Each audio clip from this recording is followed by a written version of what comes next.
Good morning students.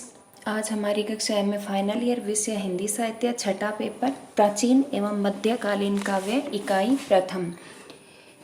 आज का हमारा प्रश्न है रासो काव्य परंपरा पर प्रकाश डालिए। रासो काव्य परंपरा क्या थी? रासो काव्य परंपरा यानी कि कौन कौन से रासो काव्य ग्रंथ जो हैं वो अब तक प्रकाश में आ चुके हैं, या रासो काव्य ग्रंथों का परिचय। रासो काव्य ग्रंथ कितने हैं, किसके ऊपर लिखे गए हैं, कब लिखे गए हैं, उनके रचयिता कौन है, रचना काल कौन सा है, उनके बारे में जानकारी प्राप्त करना रासो काव्य परंपरा है। यानी रासो काव्य के अंदर कौन कौन से ग्रंथ है, वो हो गई रासो काव्य की परंपरा। रासो काव्य की परंपरा को समझने से पहले रासो शब्द की व्युत्पत्ति एवं उसके स्वरूप अर्थ को समझना अति आवश्यक है, क्योंकि रासो की उत्पत्ति कैसे हुई, इसका अर्थ क्या है, इसका स्वरूप क्या है, अगर यह हम नहीं समझेंगे तो हम रासो काव्य परंपरा को अच्छे से नहीं समझ पाएंगे। हिंदी साहित्य के आदिकाल में रासो नाम से अनेक रचनाएं प्राप्त होती है, जैसे बीसलदेव रासो, हमीर रासो, पृथ्वीराज रासो आदि। इसी रासो शब्द की व्युत्पत्ति पर विद्वानों में पर्याप्त मतभेद है। यानी यहाँ पर विद्वानों में मतैक्य नहीं है कि रासो का अर्थ क्या है। फ्रेंच विद्वान गार्सा द तांसी ने रासो शब्द की व्युत्पत्ति राजसूय से मानी है, क्योंकि उन्हें पृथ्वीराज रासो की कुछ प्राचीन प्रतिलिपियों पर पृथुराज राजसु लिखा मिला है। अतः उनका मत है कि राजसु या राजसु यज्ञ शब्द से बिगड़कर ही रासो शब्द की उत्पत्ति हुई होगी, परंतु यह सर्वथा अमान्य मत है, क्योंकि किसी भी रासो काव्य में राजसु यज्ञ का उल्लेख नहीं मिलता है। गारसा दत्तासी के बाद अगला नाम आता है पंडित हरप्रसाद शास्त्री एवं विंदेश्वरी प्रसाद पाठक का। इन्होंने राजयश शब्द से रासो शब्द की उत्पत्ति होना स्वीकार किया है। उनका मत है कि राजयश का अपभ्रंश का मतलब होता है बिगड़ा हुआ रूप, गिरा हुआ रूप।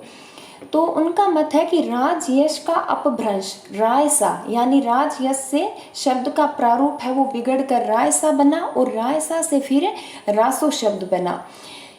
यद्यपि यह तो सत्य है कि रासो काव्य में अधिकांश कवियों ने अपने आश्रयदाता राजा के यश का वर्णन किया है, परंतु हिंदी में ऐसे प्रेम परक रासो काव्य भी मिलते हैं जिसमें कवि ने राजा की वीरता, उदारता आदि का यशोगान नहीं किया है। उदाहरण के लिए बीसलदेव रासो में वीर रस कहीं नहीं देखने को मिलता है। बीसलदेव रासो के अंदर श्रृंगार रस है, श्रृंगार वर्णन जो है वो मेन प्रतिपाद्य है बीसलदेव रासो का।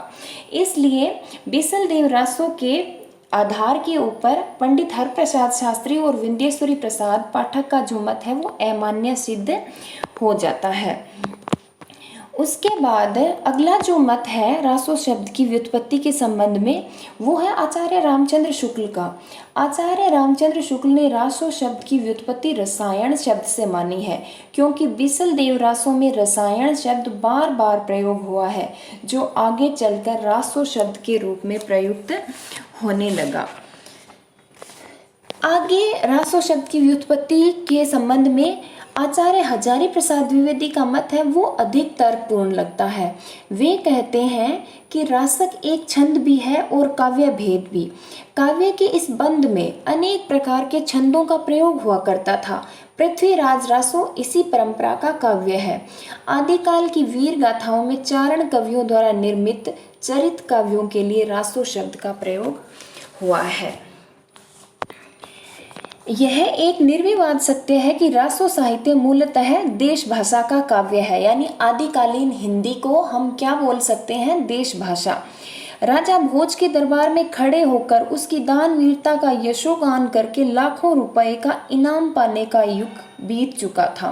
अब भारत के अनेक राजाओं को मुसलमान आक्रमणकारियों का विरोध करने व उन्हें वापसी का मार्ग दिखाने के लिए अधिकांश राजपूत राजाओं को युद्ध कला में अपनी निपुणता दिखानी होती थी। ऐसे वीरोचित राजाओं के दरबार में ऐसे कला पारखी चारण या भाट को ही स्थान दिया जाता था जो युद्ध होने पर सेना की अगुवाई विरुदावली गाकर कर सके। ऐसे चारण या भाट कवि अपने राजा उसकी सेना आदि की युद्ध में वीरोचित घटनाओं का बढ़ा चढ़ाकर वर्णन करते थे। अतः वीरोचित भावनाओं के वर्णन के लिए उन्होंने रासक या रासो छंद का प्रयोग किया। अतः उनके काव्य को रासो काव्य कहा गया। अब हम पढ़ते हैं रासो काव्य की परंपरा। रासो काव्य की परंपरा यानी रासो काव्य ग्रंथों की शुरुआत कहाँ से हुई, कहाँ तक चली और अब तक हमें कितने रासो काव्य ग्रंथ प्राप्त हुए हैं, यानी कितने रासो काव्य ग्रंथों की रचना हुई है, उसको हम क्या कहेंगे, रासो काव्य परंपरा। रासो काव्य की परंपरा कहाँ से आरंभ हुई, इस संबंध में भी विद्वानों के अंदर मतभेद है और इस संबंध में अभी तक हमें अकाट्य प्रमाण नहीं मिले हैं। इसलिए यदि स्पष्ट शब्दों में कहा जाए तो यह कहना अनुचित न होगा कि रासो काव्य परंपरा का आदि ग्रंथ आदि कवि अभी अज्ञात है, यानी इसका पहला ग्रंथ और पहला कवि अब तक अज्ञात है। लेकिन अधिकांश विद्वानों का मत है कि दलपति विजय ही रासो काव्य परंपरा के पहले कवि हैं और उनकी कृति खुमाण रासो रासो काव्य परंपरा की पहली रचना है। रासो काव्य परंपरा की शुरुआत 9वीं शताब्दी से मानी जाती है। इस संबंध में यह तर्क सार्थक प्रतीत होता है कि विदेशी आक्रमणकारियों के आगमन के आसपास ही रासो काव्य की रचना प्रारंभ हुई थी। इस संबंध में खुमाण रासो का रचना काल इस तर्क का प्रमाण माना जा सकता है। आचार्य शुक्ल, डॉक्टर नगेंद्र आदि विद्वानों ने खुमाण रासो का रचना काल 9वीं शताब्दी माना है। रासो काव्य की परंपरा को पुष्ट करने वाले प्रमुख ग्रंथ निम्नलिखित है। इनके अंदर जो पहला ग्रंथ है वो है खुमाण रासो। खुमाण रासो के रचयिता थे दलपति विजय और इसका रचना काल था 9वीं शताब्दी। आचार्य शुक्ल और डॉक्टर नगेंद्र के अनुसार खुमाण रासो का रचना काल 9वीं शताब्दी था और इसके रचयिता थे दलपति विजय। रासो काव्य की परंपरा का श्री गणेश इसी कृति से माना जाता है। इसमें 9वीं शताब्दी के चित्तौड़ नरेश खुमाण के युद्धों का चित्रण है। इस ग्रंथ में लगभग 5000 छंद हैं जिनमें राजाओं के युद्धों, विवाह आदि का वर्णन हुआ है और इसमें नायिका भेद, षट ऋतु आदि का भी वर्णन हुआ है।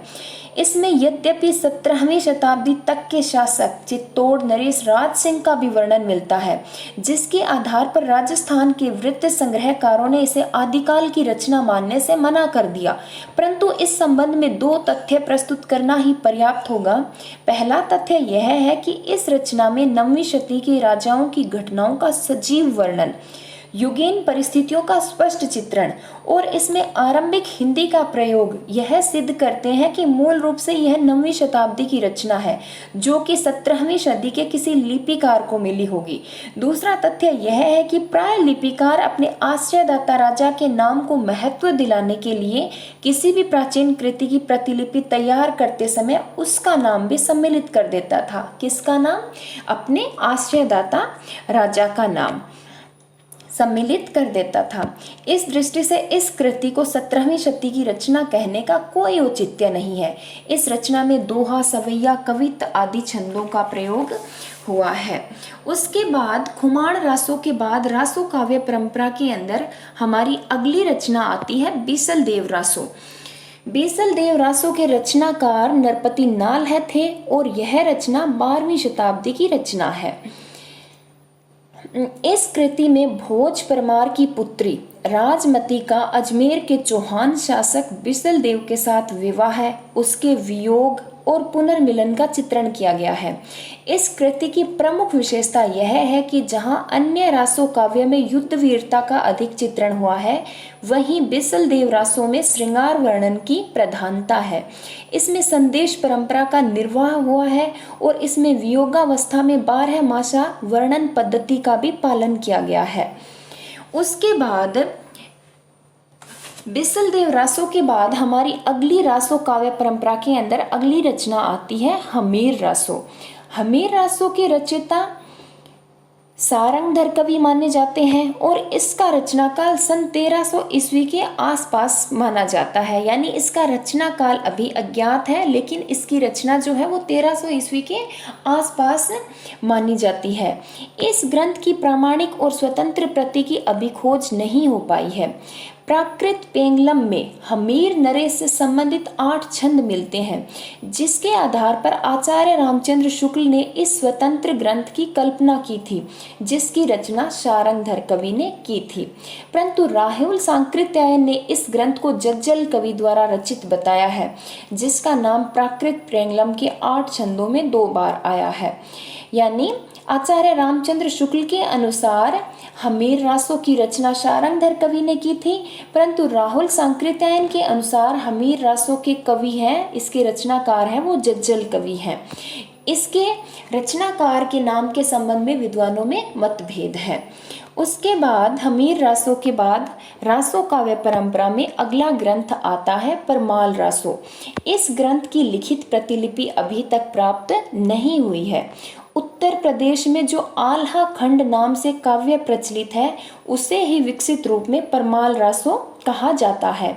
आल्हा खंड मूल रूप से मौखिक काव्य है, यानी यह मौखिक रूप से गाया जाता है, जिसे चार्ल्स इलियट ने 1865 ईस्वी में लिपिबद्ध करने का प्रथम प्रयास किया था। इसका रचनाकाल 13वीं शती का आरंभ माना जाता है। यानी परमाल रासों की रचना जो है वो 13वीं शताब्दी के आरंभ में हुई थी। भले ही इस कृति को डॉक्टर श्याम सुंदर दास और नागरी प्रचारणी सभा द्वारा प्रामाणिक बनाने का प्रयास किया गया हो, लेकिन इसे प्रामाणिक रचना नहीं कहा जा सकता, क्योंकि इसका लिखित रूप अब तक प्राप्त नहीं हुआ है। इसका मौखिक रूप है। परमाल रासों के रचयिता कवि जगनीक थे और वे महोबा के राजा परमरी देव के दरबार में रहते थे। उन्होंने इस कृति में आल्हा और उदल 2 वीर भाइयों के रण कौशल व पराक्रम का वर्णन किया है। चूंकि इस रचना के जितने भी छंद मिले हैं वे सभी मौखिक काव्य से ही प्राप्त हुए हैं, और मौखिक अभिव्यक्ति की भाषा में निरंतर परिवर्तन होता रहता है। यानी भाषा का जो मौखिक रूप है वो परिवर्तनशील है। आदि काल में कैसी भाषा बोली जाती थी, उसके बाद मध्य काल में कैसी, उसके बाद आधुनिक काल में कैसी। तो जो प्राचीन काल से मौखिक रूप चलता आ रहा है वो अपनी युगानुरूप परिस्थितियों के अनुसार भाषा का रूप है वो परिवर्तित कर देता है, लेकिन लिखित रूप है वो भाषा का सुरक्षित रूप रहता है। प्राचीन पांडुलिपियां, प्रतिलिपियां जो हमें मिलती है उनके अंदर भाषा का जो रूप है वो सुरक्षित है। यानी आदिकाल के अंदर कैसी भाषा बोली लिखी जाती थी वही उसके अंदर हमें मिलता है, लेकिन मौखिक के अंदर ऐसा नहीं होता। मौखिक भाषा के अंदर भाषा का जो रूप है वो परिवर्तनशील रहता है, वो बदल जाता है। इसीलिए क्योंकि परमाल रासो है ये हमें मौखिक रूप से प्राप्त हुआ है, तो मौखिक अभिव्यक्ति की भाषा में परिवर्तन होता रहता है। इसलिए परमाल रासो की भाषा, छंद, विधान आदि के बारे में निश्चित तौर पर कुछ भी नहीं कहा जा सकता, लेकिन इतना अवश्य कहा जा सकता है कि यह रचना वीर रस से ओतप्रोत है। परमाल रासों के बाद रासो काव्य परंपरा में अगला नाम आता है विजयपाल रासो का, जिसके रचयिता नल्ल सिंह थे और रचना काल 1298 ईस्वी है। इसके रचना काल के संबंध में विद्वानों में पर्याप्त मतभेद देखने को मिलते हैं। डॉक्टर माता प्रसाद गुप्त ने इसे 16वीं शताब्दी की रचना बताया है, परंतु मिस्र बंधुओं ने इसे 1298 ईस्वी के आसपास की रचना माना है। इस ग्रंथ के रचयिता नल्ल सिंह माने जाते हैं, जिन्होंने राजा विजयपाल सिंह के युद्धों का ओजपूर्ण शैली में वर्णन किया है। आचार्य हजारी प्रसाद द्विवेदी ने इसी नाम से एक दूसरी कृति का भी उल्लेख किया है, जिसके रचयिता मल्लदेव बताए गए हैं, परंतु ये दोनों ही रचनाएं अभी तक अप्राप्य है, यानी ये हमें प्राप्त नहीं हुई है। इसके बाद रासो काव्य परंपरा में विजयपाल रासो के बाद हमारा ग्रंथ आता है पृथ्वीराज रासो, जो कि रासो काव्य का सबसे महत्वपूर्ण और प्राचीन ग्रंथ है। पृथ्वीराज रासो के रचयिता चंद्रबरदाई कवि थे, जो कि पृथ्वीराज चौहान के राज कवि थे, उनके दरबार में रहते थे और उनके सखा भी थे। इसका रचनाकाल 12वीं शताब्दी माना जाता है। रासो काव्य परंपरा का प्रमुख और प्रसिद्ध ग्रंथ है पृथ्वीराज रासो। इसकी रचना अजमेर नरेश पृथ्वीराज चौहान के मित्र व दरबारी कवि चंद्रबरदाई ने की थी। ऐसा माना जाता है कि इस कृति को उनके पुत्र जल्हड़ ने पूरा किया था। किसके पुत्र ने? चंद्रबरदाई के। चंद्रबरदाई के पुत्र जल्हड़ ने पूरा किया था, क्योंकि जब मोहम्मद गोरी अजमेर नरेश पृथ्वीराज चौहान को बंदी बनाकर अपने साथ लेकर जा रहा था, तब कवि चंद्रबरदाई ने इस ग्रंथ को अपने पुत्र के हाथों में सौंप दिया था। पुस्तक जल्लण हाथ दे चली गजन नृप काज, ये इसके अंदर लिखा हुआ हमें मिलता है।